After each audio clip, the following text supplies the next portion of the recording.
Olá pessoal, ainda há momentos terminei de gravar o vídeo sobre aquelas aquisições todas que eu fiz no momento de ausência aqui do canal, mas agora sim vamos àquilo que interessa, não é? Porque efetivamente mostrar livros que uma pessoa não lê, não há assim grande coisa para se comentar, não é? E então eu tenho aqui ao meu lado uma pilha de livros que ou já li ou estou no processo de os ler.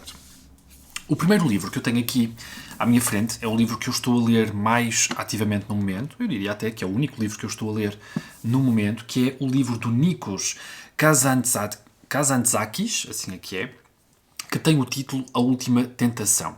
Este foi um livro que eu infelizmente não mostrei no vídeo As Últimas Aquisições enquanto estive ausente do canal, estes 2 últimos meses, mas a verdade é que é uma aquisição mais ou menos recente.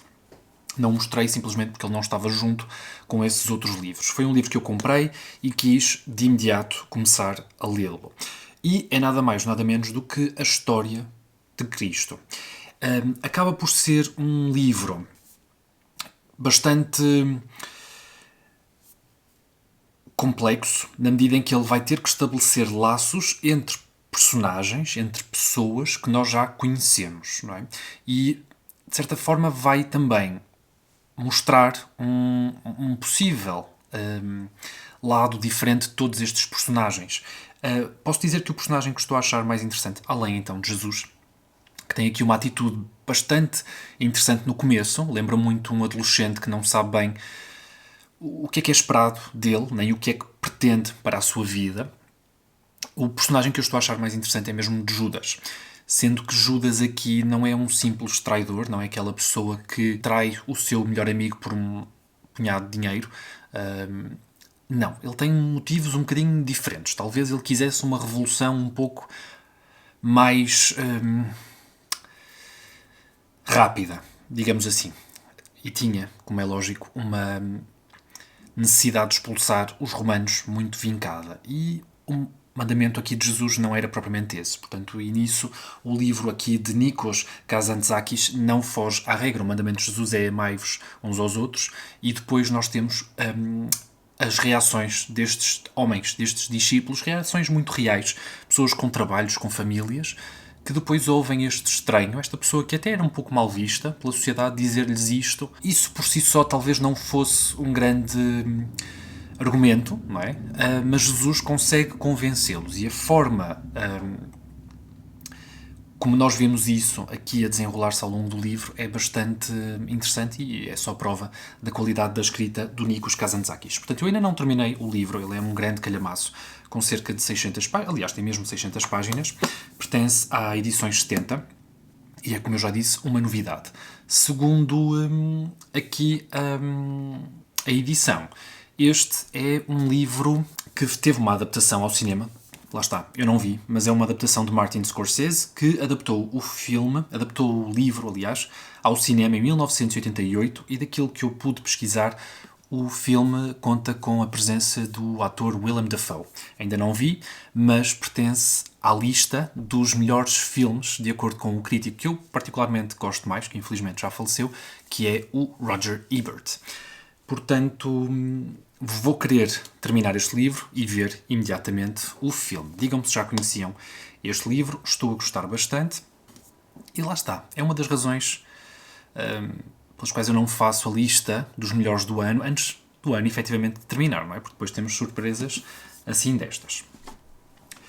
Como eu comentei no último vídeo, eu ainda estou a ler o livro do José Régio, O Jogo da Cabra Cega, e como vocês possivelmente terão ouvido, eu também, quando estou muito tempo sem ler um livro, eu sinto necessidade de voltar a ele do começo. No entanto, eu lembro-me bastante bem onde deixei aqui a narrativa e já ia com 2/3 do livro lido. Portanto, faltava-me sensivelmente este pedaço, tendo em conta que já tinha lido isto tudo. E acho que vou dar apenas seguimento ao livro depois de terminar ali A Última Tentação. Na verdade, eu ia começar um livro que não era A Última Tentação, mas eu decidi escolher esse livro, que eu ia escolher para ler no final de 2023, para a lista de livros para ler em 2024. Mas mantenham-se atentos se realmente quiserem saber que livros é que eu escolhi para ler no próximo ano. Este aqui, vou tentar terminá-lo também este ano, vamos lá ver se corre bem. Para as pessoas que viram o último vídeo, saberão então que foi uma das razões que me levou a comprar tantos livros do José Régio, porque o que se encontra aqui é uma escrita fabulosa. Não tinha o livro comigo, mas aproveito agora para dizer, portanto, a frase que está aqui na contracapa do Virgílio Ferreira diz o seguinte: mas o não se identificar sempre o absoluto com o bem é uma característica e mesmo originalidade do jogo da cabra cega, um dos 3 maiores livros de ficção deste século português. E vejam só quais são os outros 2. Humus, Raul Brandão, e A Confissão de Lúcio, Mário de Sá Carneiro. Cá está. Portanto, um dos grandes 3 romances de acordo com Virgílio Ferreira. Portanto, de certa forma, leituras que eu estou ainda a fazer. Depois tenho um livro, que na verdade também é uma leitura que ainda está em aberto. No entanto, é um livro que contém 3 obras nele. E eu li a primeira, que é aqui esta coletânea da Imprensa Nacional Casa da Moeda, das obras de Platão, sendo que tem o Eutífron, Apologia de Sócrates e Críton. E eu li a primeira, Eutífron, que acaba por ser um diálogo. Aliás, li e reli, se não estou em erro. Acho que li 2 vezes a obra. Agora que me lembro. Acho que tenho a ideia que sim. É um diálogo entre Sócrates e Eutífron. E achei formidável. E deixou-me bastante curioso para dar seguimento. No entanto, esta edição acaba por ter introduções bastante complexas, talvez em demasia, e acho que foi até um pouco isso que me retirou o entusiasmo. No entanto, eu vou dar seguimento e se realmente achar que as introduções são empecilho aqui à minha leitura, passo-as à frente, até porque elas não são necessariamente feitas para um público como eu, não é? Acaba por ser para um público um pouco, talvez, mais académico, não é? Que não é o meu propósito. Mas sim, gostei bastante do Eutífron e foi o meu primeiro contacto com Platão. E será para continuar. Depois, outro livro que eu também deixei em andamento, mas à semelhança ali do livro do Platão, acaba por ter várias obras neste mesmo volume. Eu li dos poemas escolhidos do T.S. Eliot, li Prufrock e Outras Observações, que acaba por ser a sua primeira grande obra, sendo que o que vem a seguir é A Terra Devastada, que é um livro que eu quero também muito conhecer. Na verdade, depois vou querer ler tudo isto. Gostei bastante dos poemas. Esta edição da Relógio d'Água tem uma vantagem fabulosa, que é o facto de ela ter o original com a tradução em português. Portanto, vocês podem sempre acompanhar caso tenham alguma dúvida. Não posso dizer que algum poema em especial me tenha arrebatado. Na verdade, são as imagens que o T.S. Eliot cria que são impactantes, não é? Carregadas de significado, e que depois são imagens que eu talvez me vá a perceber, principalmente na Terra Devastada, que vão servir de inspiração para muitas outras obras, e isso conta bastante. Portanto, aí também está encerrado a importância que obras poéticas como esta realmente têm. Agora sim, vamos aos livros que eu terminei, assim mais recentemente. O livro que eu terminei mais recentemente terá sido aqui, do Branquinho da Fonseca, O Barão. Este livro tem um prefácio de David Mourão Ferreira, que diz que nas suas aulas de literatura este foi o livro, mais do que qualquer outra obra portuguesa, foi o livro que realmente criou ali uma espécie de consenso entre os estudantes como uma grande obra. Eu acho isso curioso. É um livro do qual nós talvez não retiremos tudo numa única leitura, precisamos de outra leitura, sendo que aqui nós temos um inspetor de escolas primárias, portanto, que vai verificar como é que o sistema está a decorrer. No princípio do século XX, em Portugal, ele vai pôr uma serra, agora já não sei precisar qual é a serra, Serra do Barroso, qualquer coisa assim. Já não sei precisar, e a primeira coisa que nos diz o narrador é que este homem não gostava de viajar. Não gostava de viajar, não gostava de sair de casa. É um livro na primeira pessoa, portanto é o próprio personagem que confessa. A primeira frase é mesmo essa: não gosto de viajar, mas é inspetor de escolas, portanto, que remédio tem que o fazer? É uma pessoa talvez faça o seu trabalho um pouco contrariado, como muitos de nós, e que vai encontrar numa destas viagens um personagem chamado o Barão. Pelo menos é assim que ele é conhecido. Um personagem muito irreverente, que o vai levar também numa espécie de viagem secundária. É um conto que pretendo reler, é bastante curtinho, do Branquinho da Fonseca. Assim, facilmente acessível, existe pouca coisa, no entanto, a imprensa nacional Casa da Moeda tem 3 volumes que, eu penso, reúnem toda a sua obra. Ele ainda tem mais algumas obras dentro da prosa, não é? E depois em outros estilos também, sendo que eu acho que ele tem pelo menos mais um romance. Mas eu não qualificaria este livro como um romance, talvez uma pequena novela. Acho que sim. Comprei esta edição na Feira do Livro do Porto, porque estava muito baratinha, não é? Portanto, este livro custou-me 3 euros. E a Relógio d'Água recentemente lançou este livro na coleção Clássicos para Leitores de Hoje, a um preço bem mais elevado. Se conseguirem encontrar esta, façam o favor de experimentar Branquinho da Fonseca, que foi ali um importante escritor da primeira metade do século XX em Portugal. Depois eu tive aqui um período de ler Stephen King e na verdade comecei o Stephen King pelo seu primeiro livro e depois decidi vamos ler por ordem cronológica, até porque o Emanuel tem uma coleção bastante grande das obras do Stephen King e há essa possibilidade de eu ler os livros mais ou menos pela ordem. Sendo que o primeiro livro do Stephen King foi o Carrie. Tem esta capa espetacular da Bertrand Editora. E o Carrie, apesar de eu talvez não... Como é que eu ia dizer? Não o classifiquei de forma elevada, não é? Enfim, isso vale o que vale. Também seria difícil para um primeiro escritor, especialmente aqui neste género, realmente convencer de forma decisiva o leitor com o primeiro livro. No entanto, a ideia que o Stephen King trouxe para este livro é sensacional. Ele fala do bullying, peço desculpa, ele fala do bullying numa altura em que possivelmente o bullying seria um tópico tabu, não se falava. Nos dias de hoje já é algo um pouco mais batido, não é? Portanto, é algo que nós contactamos, quer queiramos, quer não, quase de uma forma diária. E o tópico deste livro é precisamente o bullying. Só que o bullying que é feito aqui neste livro é a uma jovem que vem de uma família, pelo menos tem como mãe uma fanática religiosa, que a condiciona bastante na sua liberdade, especialmente a sua liberdade sexual, mas depois esta jovem não é uma jovem qualquer, é uma jovem que tem aptidões que consegue manipular as coisas e o seu ambiente em função das emoções que vai demonstrando. E é isso que o Stephen King explora aqui. Portanto, jovens que fazem bullying a uma rapariga, mas essa rapariga não é uma rapariga qualquer.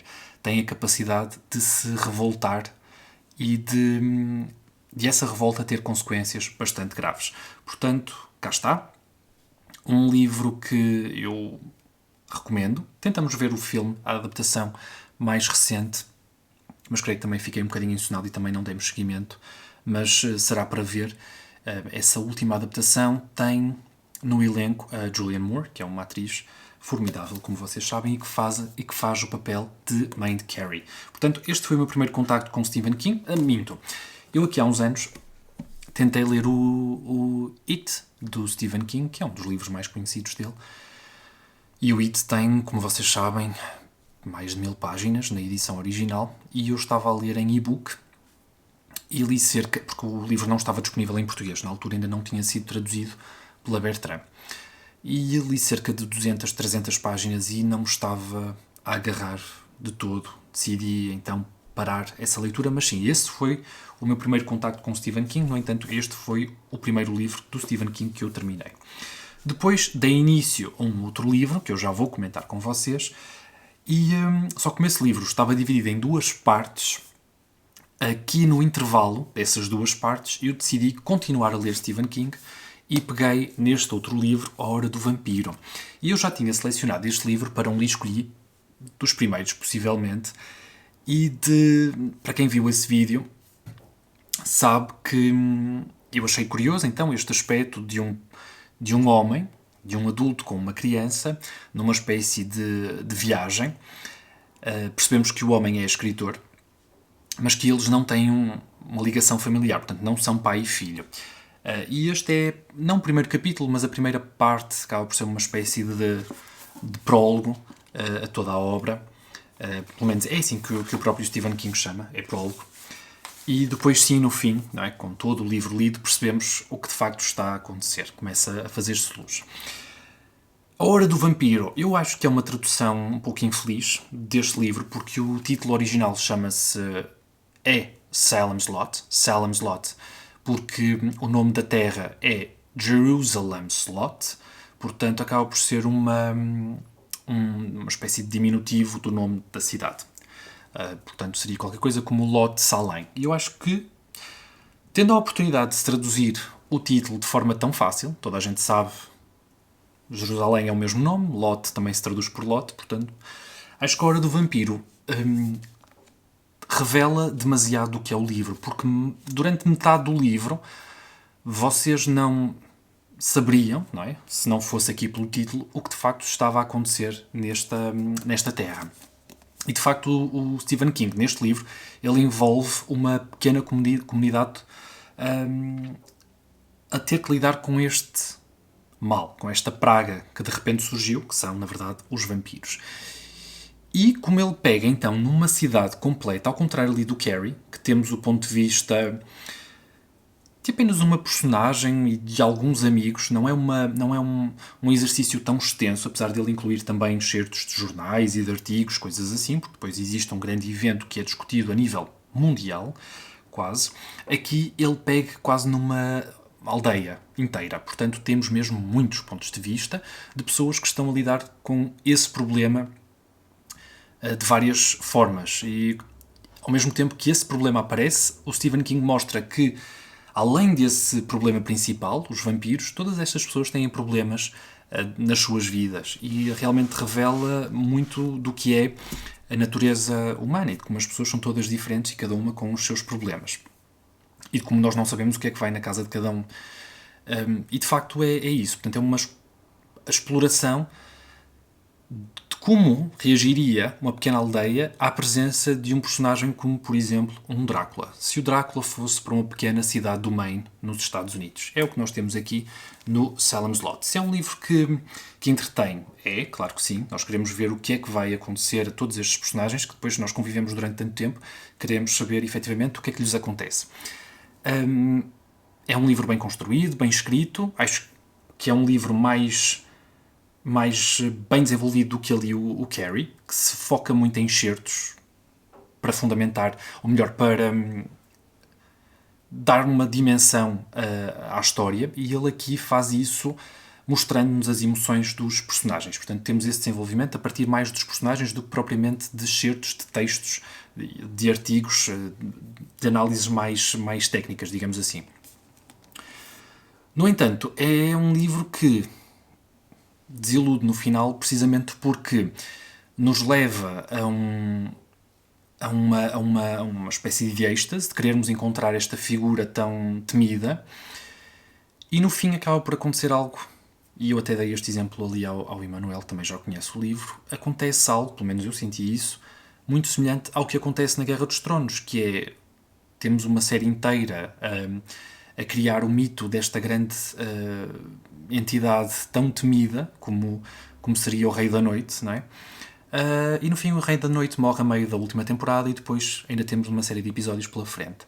Aqui é algo mais ou menos semelhante, portanto acho que a forma como eles se livram da entidade maligna é demasiado fácil, e ao mesmo tempo eu sinto que essa entidade, tendo já vivido milénios, talvez não tivesse propriamente esta postura para com estes personagens. Teria mais uma postura de Deus para com formigas. Estão a perceber? E não foi isso não é isso que se nota, não é? Portanto, isto são pessoas que, como já tiveram acesso a outras obras, nomeadamente o Drácula, entre outras obras de vampiros, parece que através da ficção descobriram tudo o que precisavam para saber lidar com esta força tão mais forte do que eles. E, apesar de algumas baixas, conseguiram com mais ou menos facilidade livrar-se então deste mal. Por isso, ficou um bocadinho aquém, precisamente pela forma como ele decidiu resolver aqui e atar todo o plot. Apesar de tudo, é para continuar e o próximo livro de Stephen King que eu vou ler será o The Shining, ok? Portanto, esse será o próximo livro e como vocês já vão ter percebido, isto tudo, e mesmo aqui a leitura da Terra Devastada, para chegar à série da Torre Negra, não é? Que acaba por ter como grande inspiração o poema do T.S. Eliot. Portanto, o livro do Stephen King foi o livro que eu li aqui no intervalo destas duas grandes partes de um outro livro que foi, na verdade, o livro do Murakami, Killing Commendator.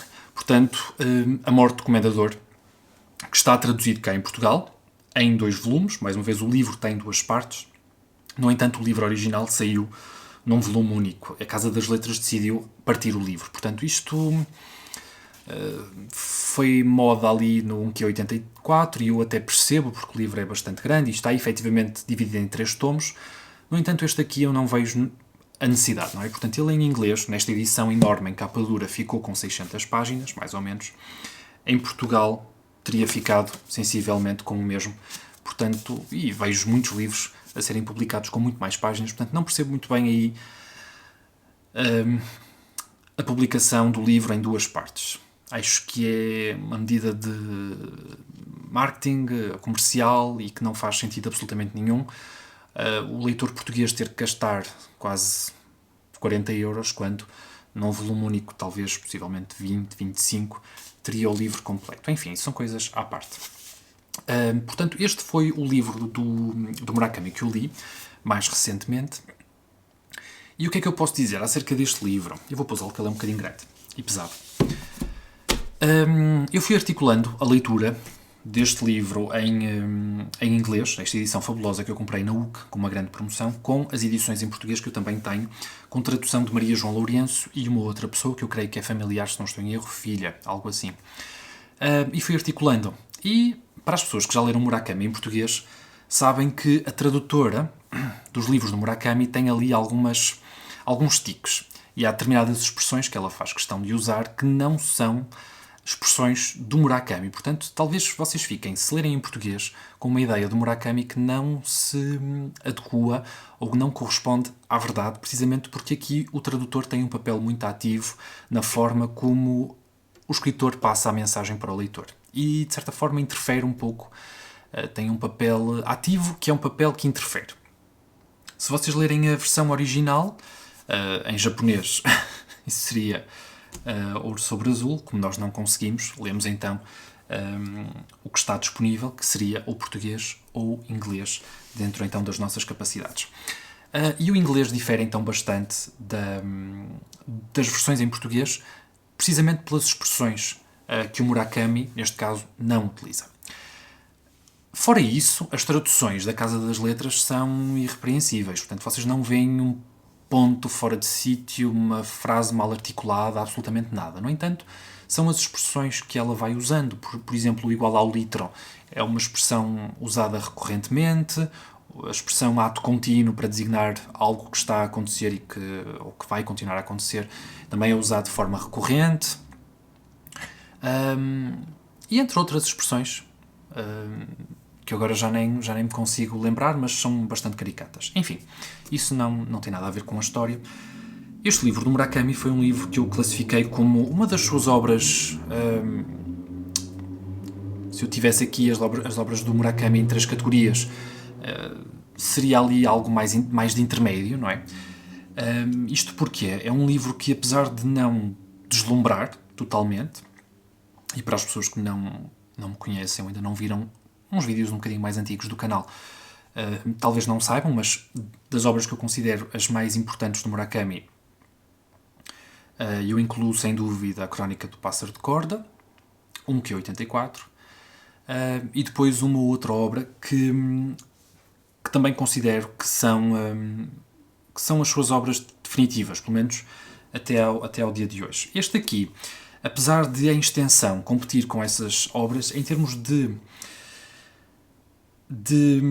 conteúdo fica talvez um pouco aquém.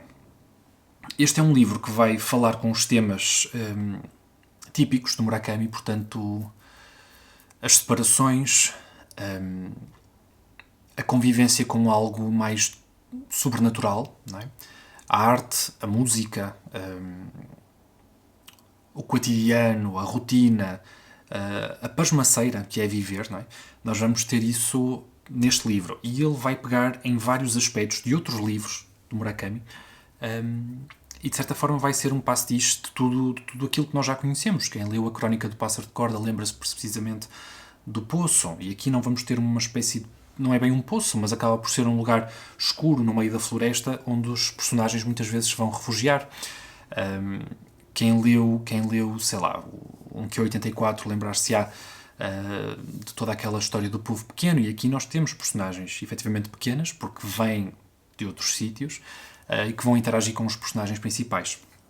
No fundo, o plot principal é um homem que, num dia qualquer, portanto, da sua vida, ouve a sua mulher dizer que simplesmente não quer continuar a viver com ele, e ele toma muito rapidamente a decisão de sair de casa e tem a sorte de conhecer uma pessoa, um amigo próximo, cujo pai deixou a casa onde estava a viver, no meio das montanhas, porque, entretanto, terá ficado um pouco mais debilitado e foi viver para um lar.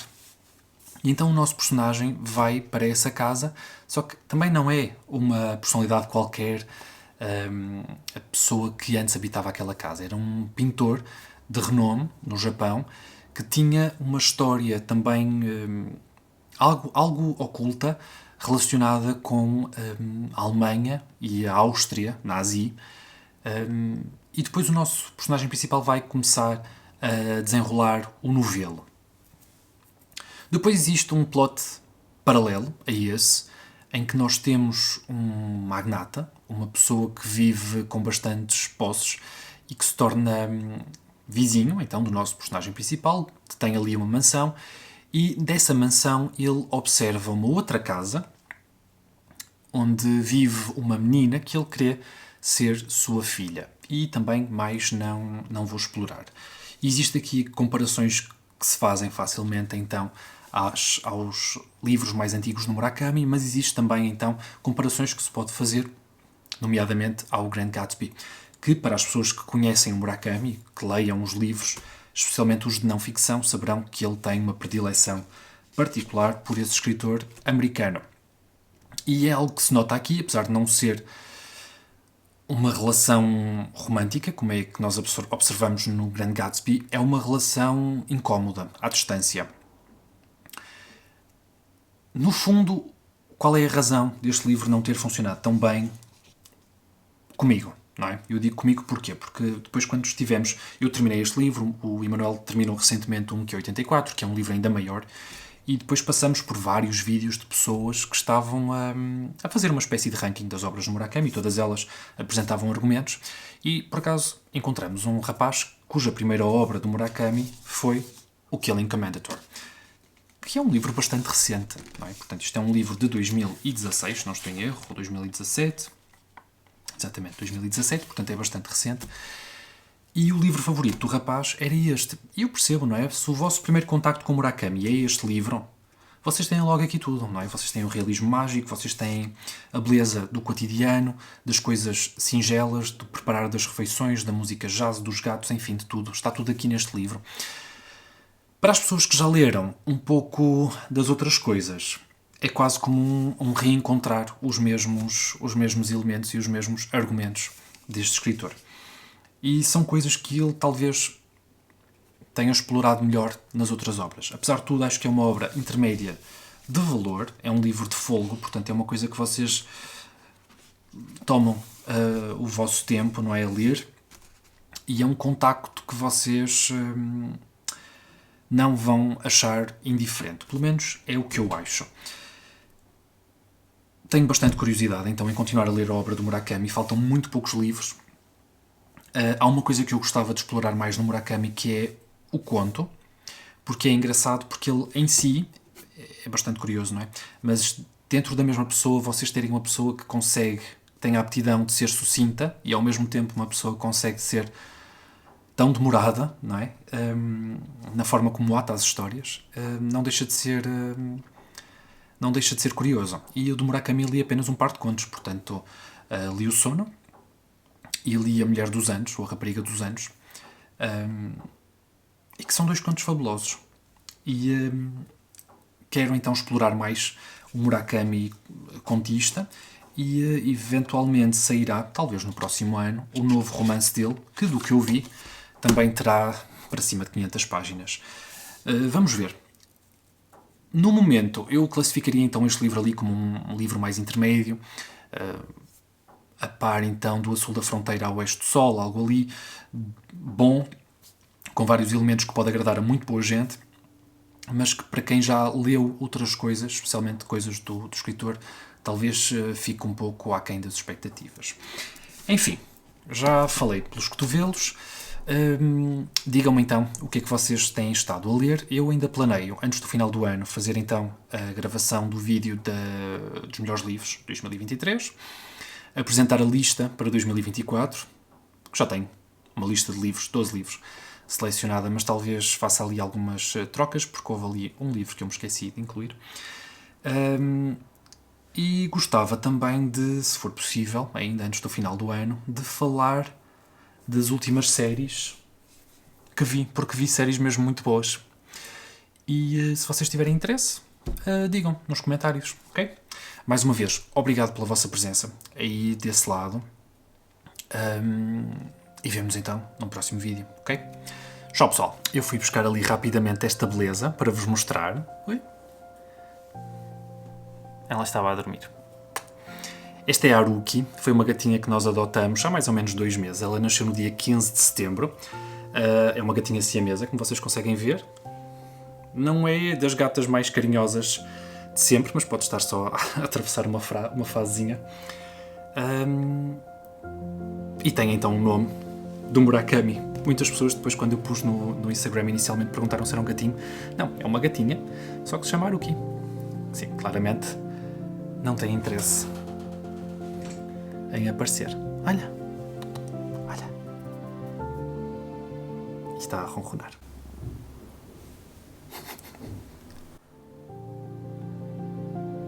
E pronto. Já fez a sua estreia. Aqui, por estas bandas. Tenho pena de não ter gravado mais cedo com ela. Mas talvez inclua depois aqui uns clipezinhos dela, quando era pequenina. Porque ela já mudou bastante. Os chineses acabam por ter esta mudança, principalmente no pelo, não é? Nascem muito branquinhos e depois, através de um processo enzimático, o pelo vai mudando de cor, especialmente nas extremidades, vai ficando progressivamente mais escuro. E pronto, mostrei-vos a Haruki. Agora sim, vemos no próximo vídeo, ok?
Tchau, pessoal.